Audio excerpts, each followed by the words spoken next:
So আমরা এই ভিডিওতে দেখবো যে কিভাবে আমরা নেক্সট.js এ ডাটা ফেচিং করতে পারি। আমরা রিঅ্যাক্টে যেভাবে ডাটা ফেচিং করছিলাম তার ডিফারেন্স হচ্ছে আপনার নেক্সট.js এ অনেক সহজ ডাটা ফেচিং। সো চলুন তাহলে শুরু করি কিভাবে। সো নেক্সট.js আমরা যদি অফিসিয়াল ওয়েবসাইটে যাই, এইখান থেকে আমরা সার্চ করি data fetching FA। So data fetching করলে সার্চ করলে ফেচিং ডাটা, সো এখান থেকে আমরা ক্লিক করলে আমরা এখান থেকে যাব। সো এখানে বলছে যে আপনাকে ডাটা ফেচিং করতে হলে আপনাকে জাস্ট এইটাকে নিতে হবে। এটা কি করতে হবে, কনস্ট ডাটা অ্যাওয়েট করতে হয় কখন, যখন যেখানে লোড নেয় বা অ্যাসাইন করতে হবে। কারণ আপনাকে কি অ্যাসাইন এবং অ্যাওয়েট কখন ব্যবহার করা হয় বা ট্রাই কেস কখন ব্যবহার করি বা আপনার এগুলো ইউজ করা কখন হয়, দেখা যাচ্ছে যে কোনো বিষয় আপনাকে নিতে লোড হবে বা আপনি অনেক কিছু ইয়ে করলে সেটা লোড হইতে পারে।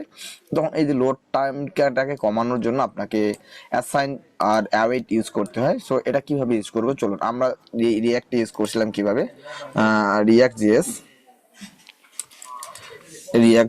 সো রিঅ্যাক্ট.js আমরা আসলে এইখানে রিঅ্যাক্টে আসি পরে এখান থেকে ডাটা ফেচিং আমরা সার্চ দেই ডাটা ফেচিং দিয়ে আসতেছে না, ফেচিং ডাটা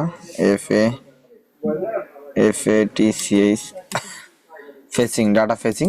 সো এখানে আমরা ক্লিক করলে আমরা এখানে দেখতে পারবো যে ডাটা ফেচিংটা কিভাবে হচ্ছে।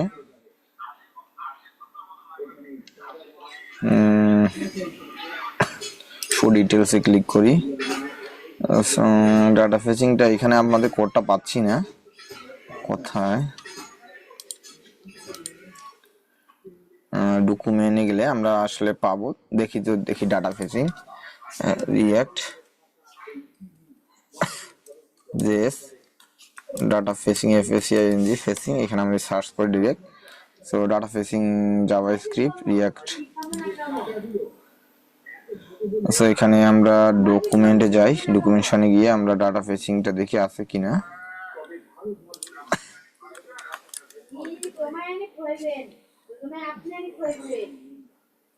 FATCHING data fetching. সো আমরা ডাটা ফেচিং আমরা আসলে কোডটা যাচ্ছি, এই যে এখানে আসছে। সো আমরা কি করতাম, প্রথমত আমরা একটা ওয়েবসাইট নিতাম, ওয়েবসাইট থেকে আমরা কি ট্রাই দেন করে আমরা কি জেসনে কনভার্ট করতাম। প্রথমে কি করতাম, আমরা ডাটা ফেচিং করতাম, তারপর ইউজ ইফেক্ট করে সেটাকে আমরা কি প্রোম আকারে নিয়ে আসতাম এবং আমাদের সেটা ইউজ করতাম পরে। সো এই নেম এবং ইউজার এইভাবে ইউজ করতাম, বাট এখানে এরকম করতে হচ্ছে না। বাট দেখেন আমাদের এখানে কত ফাংশনালিটি, আপনাকে ইউজ ইফেক্ট ডিফাইন করতে হচ্ছে, তারপর আপনাকে ইয়া করতে হচ্ছে, ইউজ স্ট্যান্ড নিতে হচ্ছে, তারপর আপনাকে কি করতে হচ্ছে, ডাটা ফেচ করে আপনাকে ওয়েবসাইট থেকে নিয়ে আসতে হচ্ছে, দেন করে আপনাকে সেটাকে জেসনে কনভার্ট করে তারপর আপনাকে কি সেট ইউজারে আপনাকে ডাটাটা পাঠিয়ে দিতে হচ্ছে। বাট এখানে এত কিছু আমাদের করা লাগতেছে না। সো দেখেন আমার যখন ইয়ে করতেছি তখন নেক্সট.js আমরা কি করছি, ডাটাটা নিয়ে আসার পর এখানে জেসনে কনভার্ট করে আমি ডিরেক্ট আমাদের ওয়েবসাইটে। কিন্তু এখানে একটা জিনিস করতে হবে কি, আপনাদের ডাটাকে কোন অবস্থায় আছে কিভাবে মেক করতে হবে সেটা দেখবো। চলুন আমরা কথা না বলে আমাদের কোডে যাই, কোডে গেলে আমরা আরো ভালো বুঝতে পারবো আর কি। সো এখানে দেখেন আমি যখন পেজে আসবো, সো পেজে আসলে আমরা দেখতে পারবো যে এখানে আমাদের কি করছি, এরকম একটা জেসন, এটা কোথা থেকে নিয়ে আসছি। সো চলুন আমরা তাহলে এটা দেখি যে এই ফটোটা আমি কোথা থেকে পাইলাম, এই যে এপিআইটা। সো এই এপিটা মূলত আমরা জেসন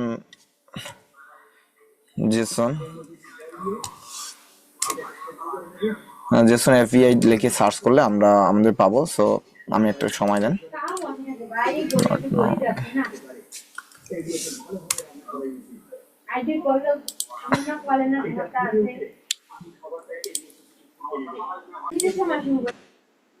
তো এখানে আমরা দেখতে পাচ্ছি যে এই যে ডাটা ফেচিং যে জেসন প্লেস হোল্ডার, এটা এখান থেকে আসলে আমরা আমাদের যে এই যে ফ্রি যেগুলো আমরা এপিআই নিতে পারি এখান থেকে। সো এখানে পোস্টের জন্য পারবে, কমেন্টের জন্য পারবে, অ্যালবামের জন্য, তারপরে আপনার কি ফটোজ। সো এখানে আমরা ফটোজ এই যে আমরা এইটা ইউজ করছি। সো এখানে আমরা কি আছে দেখি একটু। সো এখানে আছে আপনার আইডি আছে, টাইটেল আছে, আর ইউআরএল আছে এবং থাম্বনেল আছে। থাম্বনেল যদিও এখন এটা আমি দেখছি কাজ করে না আর কি, কাজ না করলেও আমরা আসলে বিষয়টা যখন আমাদের টাইটেলটা কাজ করবে, কিভাবে টাইটেলটা কাজ করলে আমরা বাকিটা অটোমেটিকলি বুঝে যাবো আর কি, আমাদের অত ইয়ে না।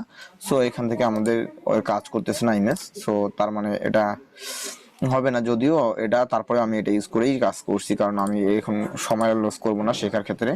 সো এখানে আমি কি করছি, প্রথমে এটা ফেস করে নিয়ে আসছি, আসার পর এখানে জেসন নামে জেসনে কনভার্ট করছি। আর অ্যাওয়েট এবং ট্রাইকেজ এখানে আপনার অবশ্যই কি অ্যাওয়েট এবং কি অ্যাসাইন্স এবং অ্যাওয়েট ইউজ করতে হবে, কারণ আপনাদের হচ্ছে কি লোড টাইমটা কমানোর জন্য। সো এটাকে ইউজ করছি। আর এখানে নিউজ কার্ড ফর্মসটা আমরা এই জন্য আর করছি যে এখানে যখন আমরা ডাটা করবো তখন আমরা এখানে ইরোড দেখায়। সো ইরোডটা এখান থেকে আমাদের নিউজ, এটা কোথা থেকে আসছে, সো এটা আসছে মূলত আপনার নিউজ কার্ড। সো এই যে নিউজ কার্ড এখান থেকে, না সরি, টিএসএক্স।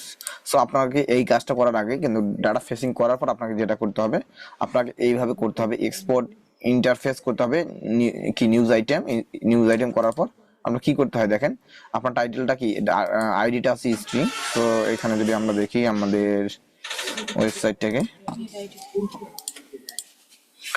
সো কোথায় আমাদের, ও সরি, সো এখানে দেখেন আমাদের যে এই যে আইডিটা কিসে আছে, আইডিটা আছে নাম্বারে। সো এটা নাম্বারে দিতে হবে, অ্যালবামটা নাম্বারে আছে, নাম্বারে দিতে হবে, টাইটেলটা আছে স্ট্রিং দিতে হবে, ইউআরএলটা আছে স্ট্রিং আর নাম্বার বুঝবো কিভাবে, দেখেন এইখানে আমাদের কোটেশনের মধ্যে এই নামটা আছে, যখন এই কোটেশনের মধ্যে কোনো ওয়ার্ড থাকবে বা কোনো সংখ্যা থাকবে সেটা হবে স্ট্রিং, এবং যেটা কোটেশন থাকবে না সেটা হচ্ছে নাম্বার। সো এইভাবে আমরা নাম্বার এবং স্ট্রিং ডিফাইন করতে পারি। সো এখন আমরা এখানে নাম্বার আর স্ট্রিংটা বসে দিচ্ছি, যদিও এটা অন্য এপিআই থেকে আমি করছি, but it's like same, that's why I can change here anything. So এটাও সেম একই অবস্থা আছে, এখানে সবগুলো আমি বসে দিয়েছি। এবং সেটা এক্সপোর্ট যেহেতু করবো, অন্য জায়গায় ইউজ করবো, সেটা এক্সপোর্ট করে ইন্টারফেস করে আমরা কি এটা ইউজ করে, এবং এর মধ্যে কি দিছি news item. So news item দিয়ে দিচ্ছি আমরা এটা হ্যান্ডলারের মতন যেটা ইউজ করছি, ওর হ্যান্ডলার মতন যা সেটা ব্যবহার করি আর কি। সো এই নিউজ কার্ড, সো তখন আমরা কি করছি, এখানে আমরা কি কল করে দিছি, নিউজ কার্ডে আমরা সেটা কল করে দিলে আমাদের এই যে ইরোটা সেটা হচ্ছে দূর হয়ে যাবে। আমরা এখন কিভাবে নিব, সো এখন যেটা কথা হচ্ছে, সো এখানে দেখেন আমি এটা লিঙ্ক করে দিছি।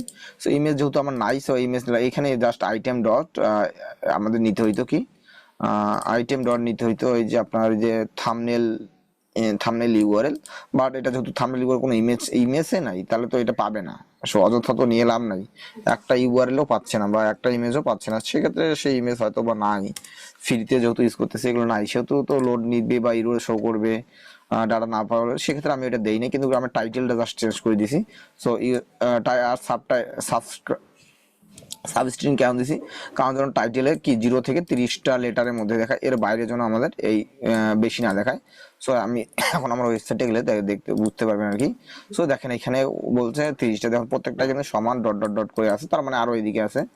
সো এখানে ক্লিক করলে আমাদের কোন পেজ যাচ্ছে, অথবা পাথটা চেঞ্জ করা হয়নি তো সেই জন্য আর কি।